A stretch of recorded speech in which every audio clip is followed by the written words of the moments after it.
بسم اللہ الرحمن الرحیم۔ عبید بن عمیر رحمۃ اللہ علیہ بخاری کے راویوں میں سے ایک راوی ہے۔ امام مسلم رحمۃ اللہ علیہ فرماتے ہیں کہ حضور صلی اللہ علیہ وسلم کے زمانے میں ان کی پیدائش ہوئی۔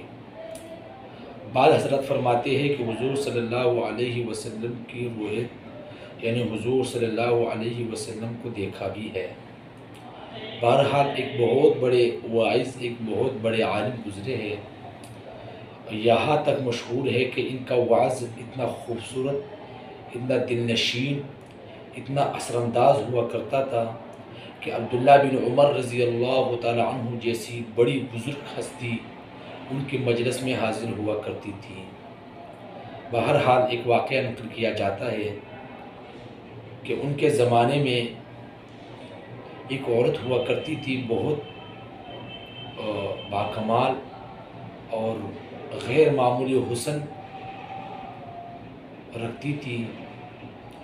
ایک مرتبہ اس نے شیشے میں دیکھ کر اپنے شوہر کو کہا کہ ایسا بھی کوئی شخص ہو سکتا ہے جو میرے حسن کو دیکھ کر مجھ پر نہ مر مٹے۔ تو اس کے شوہر نے کہا ہاں ایک شخص ہے، وہ تمہیں ٹکرا دے گا اور تمہارا حسن اس کے سامنے کچھ بھی نہیں ہوگا۔ فرمایا کون؟ فرمایا عبید بن عمیر۔ اس نے کہا تو مجھے اجازت دے دو اس بات کی کہ میں اس کو اپنے طرف متوجہ کر دوں گی اور تمہاری اس بات کو میں جھوٹ ثابت کر دوں گی۔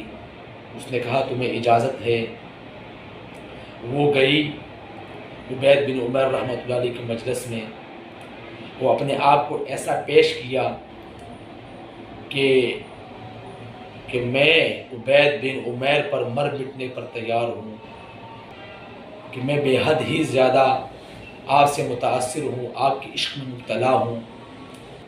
لیکن وہ بھی ایک بزرگ تھے، وہ بھی عبید بن عمیر رحمۃ اللہ علیہ تھے۔